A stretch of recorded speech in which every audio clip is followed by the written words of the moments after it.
guys, it's been a while since the last video, and we're going to visit a segment that could very possibly become a recurring thing called The World Hates It When Ismay Gets Laid. So basically, not last night, but the night before, I was out with a bunch of my friends doing this open mic night thing that happens every single Thursday. So there's this guy that runs it, and apparently last week after I left, he was asking around if I was single and everything. My friends were like, yes, get in on that, because I have good friends. And so this week I was kind of on the lookout because my friends had told me, because again, good friends. And so I thought, okay, we're going to see if we can make something happen here. As the night goes on, he starts to sit next to me a little bit more, starts to try and talk to me even though I've not chatted that much in the past. And I was doing the whole like, flirty thing. I don't flirt like that.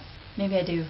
Maybe that's why the world doesn't want me to get laid. Anyway, as the night kind of winds down, everyone's starting to leave and everything, and then he's just kind of sitting in the hall playing a little while. And my friends are nicely subtle in the way that they're like, we all have to go now, but look how alone he is right now. I think you should go talk to him. And they just kind of push me in his direction, and so I go sit next to him. I'm like, oh, keep you company and shit, because I'm a good person with no ulterior motives. So eventually there's less and less people, and he starts to do that whole, let me show you how to play the guitar thing. So I'm like, yeah, this is not at all stereotypical or a terrible line. I can still work with it. So we're like, I can't play.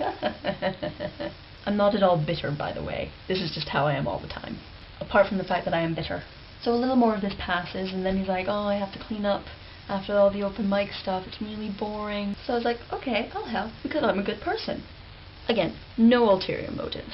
So I help him tidy up what is less than he was making it out to be, and then we kind of get all the stuff, move it to this kind of small, dark little secluded room where there's no one else and no one else would be. And we left that room.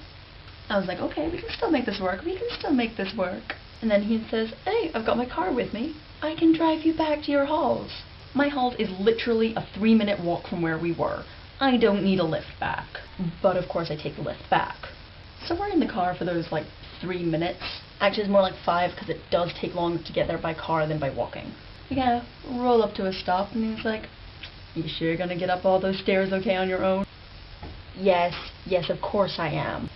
I don't know when I get lost along the way.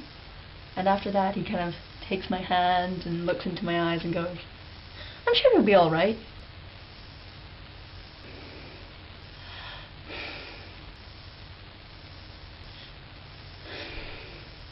What?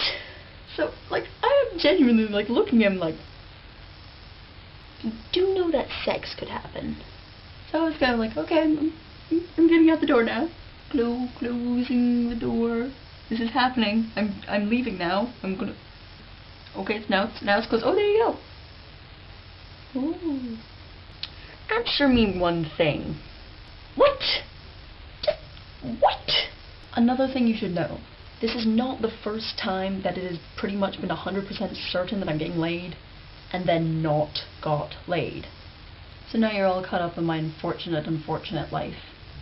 I'm just now kind of thinking about if he ever finds this. If you have found this guy who doesn't really understand when sex can happen, I am very sorry for making this video. Except for I'm not, because what? It'd still be kind of awkward if he found this though. Is this going to stop me from uploading it? No. I realize I've not done much like audience interaction kind of thing, so like, I don't know, leave in the comments anything about your unfortunate experiences or like lack thereof, because I would really like to know that I'm not alone in the fact that I hardly ever get laid. Also, I've got a new foolproof seduction technique. Again, I'll look someone in the eyes, you go real close to them, really close, really close, and say, sex. Sex can happen. It could happen. It could happen to you. See, I've had no proof so far that it doesn't work. So, you're welcome.